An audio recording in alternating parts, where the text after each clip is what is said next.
नारायणं नमस्कृत्य नरं चैव नरोत्तमं देवीं सरस्वतीं व्यासं ततो जयमुदीरयेत्। राधे राधे भक्तों, स्वागत है आप सभी का हमारे YouTube चैनल आर के भक्ति ज्ञान में। प्रिय भक्तजनों, आज आप सुने कार्तिक मास के 5वें दिन की कथा। आइए भक्तों, कथा को प्रारंभ करते हैं। जो भी भक्त हमारे चैनल पर नए आए हैं, जिन्होंने अभी तक चैनल को सब्सक्राइब नहीं किया है, वो हमारे चैनल को सब्सक्राइब करें। बगल में बेल आइकन का बटन अवश्य दबाएं, जिससे हम जो भी वीडियो अपलोड करें उसका नोटिफिकेशन आपके पास अवश्य पहुंचे। जिन्होंने अभी तक चैनल को सब्सक्राइब नहीं किया, चैनल को सब्सक्राइब कर वीडियो को लाइक करें, कमेंट करें, शेयर करें, ज़्यादा से ज़्यादा शेयर करें। आइए भक्तों, कथा प्रारंभ करते हैं। सूत जी कहते हैं, तारकारी कुमार के उत्तम एवं अद्भुत वृतांत को सुनकर नारद जी को बड़ी प्रसन्नता हुई। उन्होंने पुनः प्रेम पूर्वक ब्रह्मा जी से पूछा। नारद जी बोले, देवदेव, आप तो शिव संबंधी ज्ञान के अथाह सागर हैं। प्रजानाथ, मैंने स्वामी कार्तिकेय के सदवृतांत को, जो अमृत से भी उत्तम है, सुन लिया। अब गणेश का उत्तम चरित्र सुनना चाहता हूं। आप उनका जन्म वृतांत तथा दिव्य चरित्र, जो संपूर्ण मंगलों के लिए भी मंगल स्वरूप है, वर्णन कीजिए। सूत जी कहते हैं, मामुनि नारद का ऐसा वचन सुनकर ब्रह्मा जी का मन हर्ष से गदगद हो गया। वे शिव जी का स्मरण करके बोले। ब्रह्मा जी ने कहा, नारद, पहले जो मैंने विधि पूर्वक गणेश की उत्पत्ति का वर्णन किया था कि शनि की दृष्टि पड़ने से गणेश का मस्तक कट गया था, तब उस पर हाथी का मुख लगा दिया गया था, वह कल्पांतर की कथा है।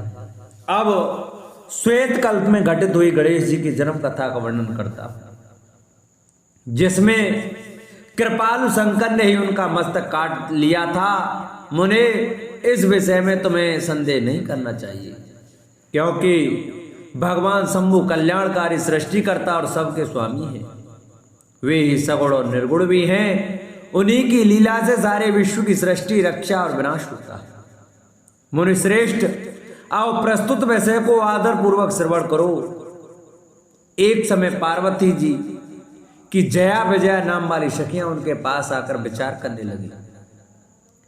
सखी सभी गण रुद्र के ही हैं, नंदी भृंगी आदि जो हमारे हैं, वे भी शिव के ही आज्ञा पालन में तत्पर रहते हैं। जो असंख्य प्रमथगण हैं, उनमें भी हमारा कोई नहीं है। वे सभी शिवाज्ञा परायण होकर द्वार पर खड़े रहते हैं। यद्यपि वे सभी हमारे भी हैं, तथापि उनसे हमारा मन नहीं मिलता। अतः पाप रहते आपको भी हमारे लिए एक गढ़ की रचना करनी चाहिए। ब्रह्मा जी कहते हैं, मुने, जब सखियों ने पार्वती जी से ऐसा सुंदर वचन कहा, तब उन्होंने उसे हितकारक माना और वैसा करने का विचार भी किया। तदंतर किसी समय जब पार्वती जी स्नान कर रही थीं, तब सदाशिव नंदी को डरा धमका कर घर के भीतर चले आए। शंकर जी को आते देखकर स्नान करती हुई जगत जननी पार्वती उठकर खड़ी हो गई।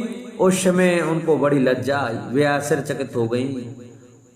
उस अवसर पर उन्होंने सखियों के वचनों को हितकारक तथा सुखप्रद माना। उस समय ऐसी घटित घटना होने पर परमाया परमेश्वरी शिव पत्नी पार्वती ने मन में ऐसा विचार किया कि मेरा कोई एक ऐसा सेवक होना चाहिए जो परम शुभ कार्य कुशल और मेरी ही आज्ञा में तत्पर रहने वाला, उससे तनिक भी विचलित होने वाला न हो। यूं विचार कर पार्वती देवी ने अपने शरीर की मैल से एक ऐसे चेतन पुरुष का निर्माण किया जो संपूर्ण शुभ लक्षणों से संयुक्त था। उसके सभी अंग सुंदर एवं दोष रहित थे। उसका वह शरीर विशाल, परम शोभायमान और महान बल पराक्रम से संपन्न था। देवी ने उसे अनेक प्रकार के वस्त्र, नाना प्रकार के आभूषण और बहुत सा उत्तम आशीर्वाद देकर कहा, तुम मेरे पुत्र हो, मेरे अपने ही हो, तुम्हारे समान प्यारा मेरा यहाँ कोई दूसरा नहीं है। पार्वती के ऐसा कहने पर वह पुरुष उन्हें नमस्कार करके बोला। गणेश ने कहा, माँ आज आपको कौन सा कार्य पड़ा है, मैं आपके कथानुसार उसे पूर्ण करूंगा। गणेश के यूं पूछने पर पार्वती जी अपने पुत्र को उत्तर देते हुए बोली। माता पार्वती ने कहा, तात तुम मेरे पुत्र हो, मेरे अपने हो, अतः तुम मेरी बात सुनो। आज से तुम मेरे द्वारपाल हो जाओ। सतपुत्र मेरी आज्ञा के बिना कोई भी हठ पूर्वक मेरे महल के भीतर प्रवेश न करने पाए, चाहे वह कहीं से भी आए, कोई भी हो। बेटा, यह मैंने तुमसे बिल्कुल सत्य बात कही है। ब्रह्मा जी कहते हैं, मुने यूं कहकर पार्वती ने गणेश के हाथ में एक सुदृढ़ छड़ी दे दी। उस पर उनके सुंदर रूप को निहार कर पार्वती हर्षमग्न हो गई। उन्होंने परम प्रेम पूर्वक अपने पुत्र का मुख चूमा और कृपा परवश हो छाती से लगा लिया। फिर दंडधारी गणराज को अपने द्वार पर स्थापित कर दिया। बेटा नारद, तदंतर पार्वती नंदन महावीर गणेश पार्वती की हित कामना से हाथ में छड़ी लेकर गृह द्वार पर पहरा देने लगे। उधर शिवा अपने पुत्र गणेश को अपने दरवाजे पर नियुक्त करके स्वयं सखियों के साथ स्नान करने लगे। मुनिश्रेष्ठ, इसी समय भगवान शिव, जो परम कौतुकी तथा नाना प्रकार की लीलाएं रचने में निपुण हैं, द्वार पर आ पहुंचे। गणेश और पार्वती पति को पहचानते तो थे नहीं, अतः बोल उठे, देव माता की आज्ञा के बिना तुम अभी भीतर न जाओ। माता स्नान करने बैठ गई हैं, तुम कहां जाना चाहते हो, उस समय यहां से हट जाओ। यूं कहकर गणेश ने उन्हें रोकने के लिए छड़ी हाथ में ले ली। उन्हें ऐसा करते देख शिवजी बोले, मूर्ख, तू किसे रोक रहा है दुर्बुद्धे? क्या तू मुझे नहीं जानता? मैं शिव के अतिरिक्त और कोई नहीं हूं। फिर महेश्वर के गढ़ से समझाकर हटाने के लिए वहां आए और गणेश से बोले, सुनो, हम मुख्य शिवगढ़ ही द्वारपाल हैं और सर्वव्यापी भगवान शंकर की आज्ञा से तुम्हें हटाने के लिए आए। तुम्हें भी गढ़ समझकर हम लोगों ने मारा नहीं है, अन्यथा तुम कब के मारे गए होते। अब कुशल इसी में है कि तुम स्वतः ही दूर हट जाओ। क्यों व्यर्थ अपनी मृत्यु बुला रहे हो? ब्रह्मा जी कहते हैं, मुने यूं कहे जाने पर भी गिरजानंदन गणेश निर्भय ही बने रहे। उन्होंने शिवगणों को फटकारा और दरवाजे को नहीं छोड़ा।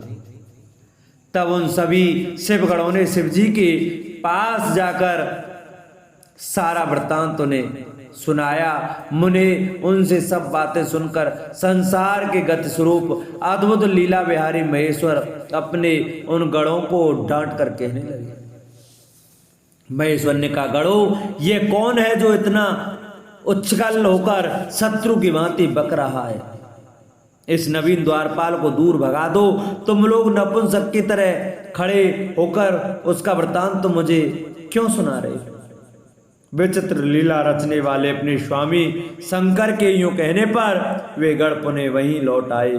तदनंतर गणेश द्वारा अपने रोके जाने पर शिव जी ने गणों को आज्ञा दे दी कि तुम पता लगाओ ये कौन है और क्यों ऐसा कर रहा है। गणों ने पता लगाकर बताया कि ये श्री गिरजा के पुत्र हैं तथा द्वारपाल के रूप में बैठे हैं। तब लीला रूप शंकर ने विचित्र लीला करनी चाहिए तथा अपने गणों का गर्व भी गलित करना चाहा। इसलिए गणों को तथा देवताओं को बुलाकर गणेश जी से भीषण युद्ध करवाया, पर वे कोई भी गणेश को पराजित न कर सके। तब स्वयं शूल पाणी महेश्वर आए। गणेश जी ने माता के चरणों का स्मरण किया। तब शक्ति ने उन्हें बल प्रदान कर दिया। सभी देवता शिव जी के पक्ष में आ गए। घोर युद्ध हुआ। अंततो गत्वा स्वयं शूलपाणी महेश्वर ने आकर त्रिशूल से गणेश जी का सिर काट दिया। जब यह समाचार पार्वती जी को मिला तब वे क्रुद्ध हो गईं और बहुत सी शक्तियों को उत्पन्न करके उन्होंने बिना विचारे उन्हें प्रलय करने की आज्ञा दी। फिर तो शक्तियों के द्वारा प्रलय मचाई जाने लगी। उन शक्तियों का वह जाज्वल्यमान तेज सभी दिशाओं को दग्ध सा किए डालता था। उसे देखकर वे सभी शिवगण भयभीत हो गए और भागकर दूर जा खड़े हुए। मुने, इसी समय तुम दिव्य दर्शन नारद वहां आ पहुंचे। तुम्हारा वहां आने का अभिप्राय देवगणों का सुख पहुंचाना था। तब तुमने मुझ देवताओं सहित शंकर को प्रणाम करके कहा कि इस विषय में सबको मिलकर विचार करना चाहिए। तब वे सभी देवता तुझ महामना के साथ सलाह करने लगे कि इस दुख का शमन कैसे हो सकता है। फिर उन्होंने यही निश्चय किया कि जब तक गिरजा देवी कृपा नहीं करेंगी तब तक सुख नहीं प्राप्त हो सकेगा। अब इस विषय में और विचार करना व्यर्थ है। ऐसी धारणा करके तुम्हारे सहित सभी देवता और ऋषि भगवती शिवा के निकट गए और क्रोध की शांति के लिए उन्हें प्रसन्न करने लगे। उन्होंने प्रेम पूर्वक उन्हें प्रसन्न करते हुए अनेकों स्तोत्रों द्वारा उनकी स्तुति करके बारंबार उनके चरणों में अभिवादन किया। फिर देवगण की आज्ञा से ऋषि बोले। देव ऋषियों ने कहा, जगदम्बे तुम्हें नमस्कार है, शिव पत्नी तुम्हें प्रणाम है, चंडके तुम्हें हमारा अभिवादन प्राप्त हो, कल्याणी तुम्हें बारंबार प्रणाम है, अम्बे तुम ही आदि शक्ति हो, तुम ही सदा सारी सृष्टि की निर्माण कंत्री, पालिका शक्ति और सार करने वाली हो। देविश तुम्हारे कोप से सारी त्रिलोकी की विकल हो रही है, अतः अब प्रसन्न हो जाओ और क्रोध को शांत करो। देवी, हम लोग तुम्हारे चरणों में मस्तक झुकाते हैं।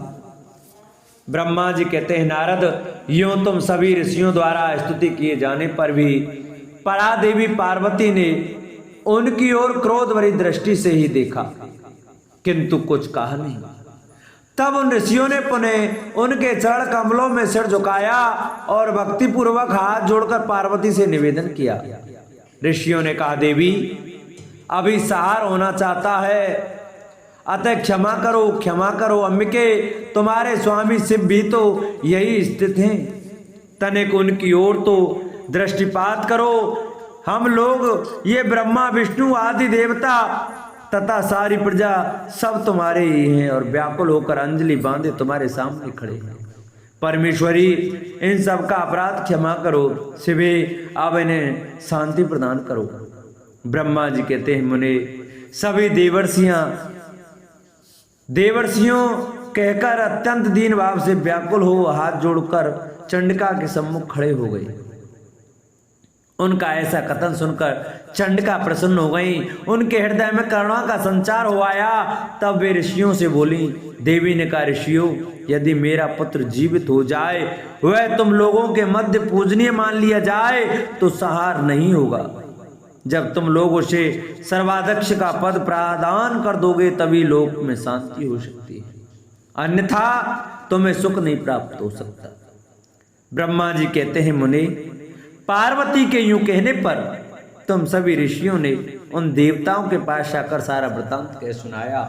उसे सुनकर इंद्र आदि सभी देवताओं के चेहरे पर उदासी छा गई। वे शंकर जी के पास गए और हाथ जोड़कर उनके चरणों में नमस्कार करके सारा समाचार निवेदन कर दिया।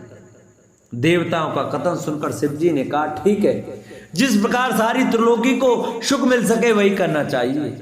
अतः अब उत्तर दिशा की ओर जाना चाहिए और जो जीव पहले मिले उसका सिर काटकर उस बालक के शरीर पर जोड़ देना चाहिए। ब्रह्मा जी कहते हैं, मुनि, तदंतर शिव जी की आज्ञा का पालन करने वाले उन देवताओं ने वह सारा कार्य संपन्न किया। उन्होंने उस शिशु शरीर को धो पहुंचकर विधिवत उसकी पूजा की।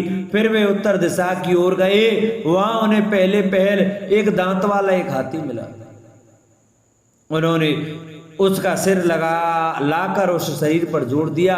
हाथी के उस सिर को संयुक्त कर देने के पश्चात सभी देवताओं ने भगवान शिव आदि को प्रणाम करके कहा कि हम लोगों ने अपना काम पूरा कर दिया, अब जो करना शेष है उसे आप लोग पूर्ण करें।